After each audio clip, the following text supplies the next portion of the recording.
یا کس طرح سے ہے یہ ہمیں ابھی تک معلوم نہیں ہے.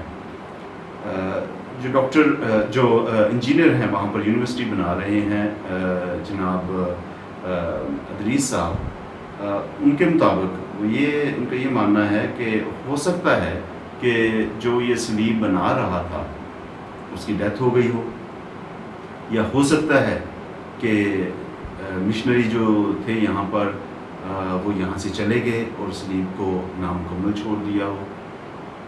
پھر وہاں پر مقامی سطح پر لوگوں کا یہ بھی خیال ہے کہ شاید یہ فلی ہے. فلی جو ہے وہ ایک اسٹرکچر ہوتا ہے جو گھروں کے تعمیر میں استعمال ہوتا ہے. تو لیکن فلی کا جو کانسیپٹ ہے اس کو انجینئر ادریس نے بھی رد کیا ہے، اور جو پروفیسرز ہیں انہوں نے بھی اس کو رد کیا ہے، کیونکہ اتنی دیو ہیکل بلڈنگ ہمیں وہاں پر کوئی نہیں قریب ملتی. اور یہ جو سلیب ہے جس مقام پر ہے یہ چوٹی پر ہے، اور چوٹی پر تقریباً 3 سے 4 ٹن اس کا وزن ہے، تو 3 سے 4 ٹن نیچے سے لے کر جانا اوپر یہ ناممکن ہے، کیونکہ وہاں پر کرینے وغیرہ تو اس علاقے میں موجود نہیں ہیں. تو کس طرح سے وہاں پر لے کر گئے ہیں اگر یہ ماڈرن سلیب ہے. تو ابھی تک ہمیں اس سلیب کے یہ پتہ نہیں ہے کہ یہ کس صدی کی ہے.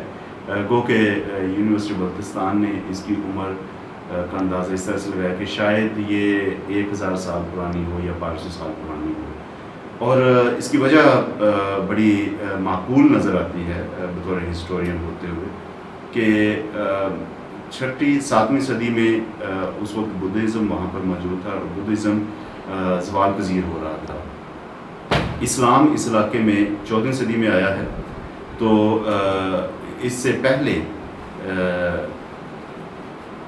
اسلام سے پہلے اور بدھزم کے بعد یہ ایک درمیانی حصہ ہے جس میں ہم دیکھتے ہیں ہو سکتا ہے کہ یہاں پر مسیحیت ہو. اور اس کے شواہد جو ہیں یہ بڑے مضبوط ہو رہے ہیں جیسے جیسے یہ تحقیق آگے بڑھ رہی ہے. تو مختلف قبائل یہاں سے گزرے ہیں.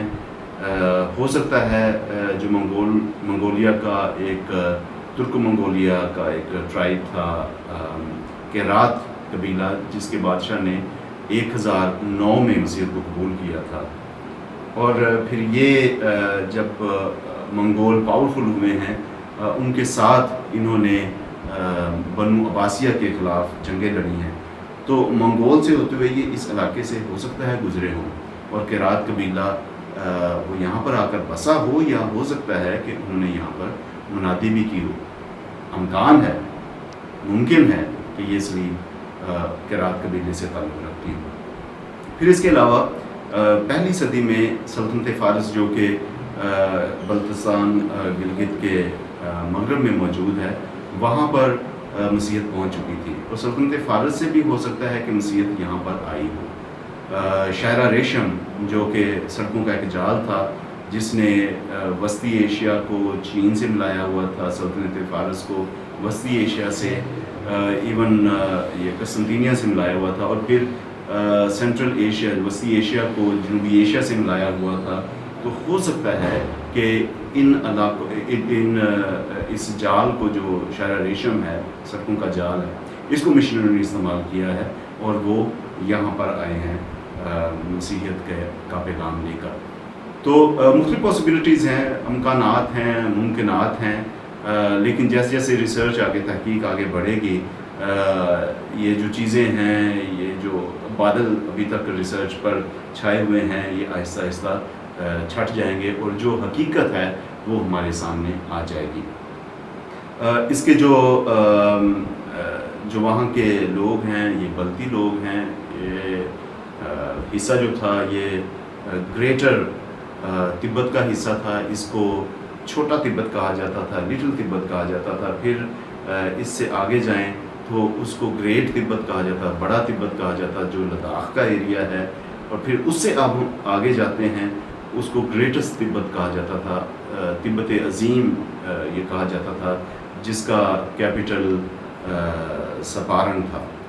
اور سپارن میں ہم دیکھتے ہیں کہ 14ویں صدی میں فرانسسکن مشنریز آئے ہیں، فرانسسکن فرائز آئے تھے یہ سپارن کے علاقے میں، اور جو بڑا تبت ہے جس کا کیپٹل لداخ تھا، گوگے وہاں پر شہر ہے، لی وہاں پر شہر ہے، تو وہاں پر انہوں نے اپنا مشن شروع کیا تھا۔ پھر اس کے بعد جیزوٹس یہاں پر 17ویں سے 18ویں صدی میں آئے ہیں، پھر جیزوٹس یہاں سے چلے گئے، اور پھر کیپوچن فرائرز یہاں پر آئے ہیں، انہوں نے آ کر یہاں پر منادی کی ہے، جو گریٹسٹ تبت یا گریٹر تبت ہے۔ لیکن ہم یہ وثوق سے کچھ کہہ سکتے ہیں کہ فرانسسکنز اور کیپوچنز یہ بلتستان کے علاقے میں داخل نہیں ہوئے، لیکن میرا یہ بھی ماننا ہے، میں یہ امکان پیش کر رہا ہوں کہ وہ لوگ جن کو جیزوٹس نے مسیحیت قبول کروائی تھی، یا جو مسیحی ہوئے تھے، جو سپارن کا علاقہ ہے، لداخ کا علاقہ ہے، تو ہو سکتا ہے ان مسیحوں نے یہاں پر آ کر، جو بلتستان کا علاقہ ہے، یہاں پر آ کر مسیحیت کو پھیلایا ہو۔ تو یہ مختلف امکانات ہیں، مختلف پاسبلٹیز ہیں جن پر ابھی ہم بات کر رہے ہیں۔ تو پاکستان میں اس کی دریافت ایک نیا موڑ کھول رہی ہے، تحقیق کے میدان میں یہ بہت ساری راہیں کھول رہی ہیں۔ تو اس حوالے سے جو ہے ہم شور ہیں کہ ہم کسی نتیجے پر پہنچیں گے، تو جب تک نتیجے پر ہم نہیں پہنچتے، جب تک اس کی عمر کا اندازہ نہیں ہوتا، ابھی تک ہم اس تحقیق میں ہیں۔ The experience of visiting a very beautiful place. The place is related to where the cross was found, and today being called the Kawado Cross. I think it was a great opportunity, but more than an opportunity, a blessed moment for the three of us who visited, Father Gulshan Barkat, Christopher Sharaf and myself. We went with open minds, with a mind, and most importantly with a heart to learn, to see and to seek, because we had been reading about the find of the Kawado Cross made by the University of Baltistan. We were thankful to the VC and all his colleagues who welcomed us and who took us to the place. Our journey up was a journey up to the cavalry, the words that Father Gulshan Barkat was also speaking about. And lo and behold, when we saw it, we said in our hearts, because later we all talked to each other and we said, indeed it was a cross. The cross, or this find, this relic, whatever it is, has yet to be unfolded further through experts, through greater scholarship, through collaboration with the University of Baltistan and with other experts from all around the world. Because this find is a find for the people of Baltistan, for Pakistan, but also for the world and for Christianity at large. For me, it is the beginning of many beginnings, because it is going to unfold the story of great pluralism existing on the old Silk Route. Buddhism, Hinduism, Jainism, and now Christianity. The vastness of the cross in itself speaks volumes. It speaks of volumes that there would be other settlements existing there, because such a big cross, if it is a cross, but our hearts are open for more learning and for prospects which are unfolding day by day. We want to bless the people, we want to pray for this find, that may it lead to new dimensions where people's faith will be renewed. God bless you all. Thank you. یہ جب ہمیں cross کا پتہ چلا، university of Gilgit Baltistan کی طرف سے articles لکھے گئے اور کچھ انفارمیشن آئی، اور ایک کمیٹی فارم ہوئی کہ وہ جائے گی اور اس کراس کو ایکسپلور کرے گی، اس کی ویلیڈیٹی کو، تو بڑی خوشی کی بات تھی کہ پاک روح نے میرے جیسے شخص کو بھی چوز کیا۔ میرے لیے اس میں دو طرح کے یعنی کہ جذبات تھے، ایک تھوڑا اسپریچول تھا کہ اتنا پرانا ایک کراس ڈسکور ہوا ہے اور اس کے ایکسپیڈیشن پہ میں جا رہا ہوں. اور دوسرا تھوڑا ورلڈلی بھی تھا کہ جب ادھر میں جاؤں گا تھوڑا لوگوں کو ملوں گا تو ظاہری بات ہے میرا بھی ایک ایکسپوجر بڑھے گا اور میں اس چیز کو ایکسپیرینس کروں گا تاکہ کل کو جب ہسٹری میں نام آئے تو ہمارا بھی نام آئے. لیکن جب اس کیفیت کے ساتھ آپ وہاں پہ پہنچے ہیں, وہاں پہ اترے ہیں, وہاں پہ لوگوں کو ملے ہیں اور ایونچولی جس دن ہم اس پہاڑی پر گئے ہیں گلشن آباد کوڈو ولیج کے اندر, جیسے ہم کراس ہماری نظر میں آیا ہے, ہماری ویزیبل سائٹ میں آیا ہے, ہماری جو ایکسپیڈیشن کی ٹیم کی ہماری فیلنگس تھوڑی چینج ہونا شروع ہو گئی. اینڈ دا مومنٹ ہم نے اس کراس کو دیکھا تو اس کا جو کرسما تھا اس کراس کا, اس سے ہمیں فیل ہوا کہ یہ کوئی اور چیز نہیں ہے, ہمارا ایکچوئل کرسچن کراس ہے. اس کے ساتھ اسلام آباد راولپنڈی ڈائسیس کے لیے یہ فخر کی بات ہے کہ کوادرو کی صلیب اس کی سرزمین سے دریافت ہوئی ہے, کیونکہ اسلام آباد راولپنڈی ڈائسیس کی حدود گلگت بلتستان تک پھیلی ہوئی ہے. اسلام آباد راولپنڈی ڈائسیس کے بشپ فضیلت مآب arch bishop doctor Joseph Arshad نے کوادرو کی صلیب کی دریافت کو خوش آئند قرار دیا ہے اور اپنی خوشی کا اظہار کیا ہے. آئیے ان کا پیغام سنتے ہیں. پاکستان ہمارا پیارا وطن ہے اور اس کا چپا چپا حسین وادیوں, بہتے دریاؤں اور خوبصورت نظاروں پر مشتمل ہے. خاص طور پر ہم سب جانتے ہیں کہ پاکستان کے شمالی علاقہ جات نہایت ہی خوبصورت ہیں اور ہر سال بہت سے مقامی لوگ اور عالمی سیاح ان علاقوں کا وزٹ کرتے ہیں.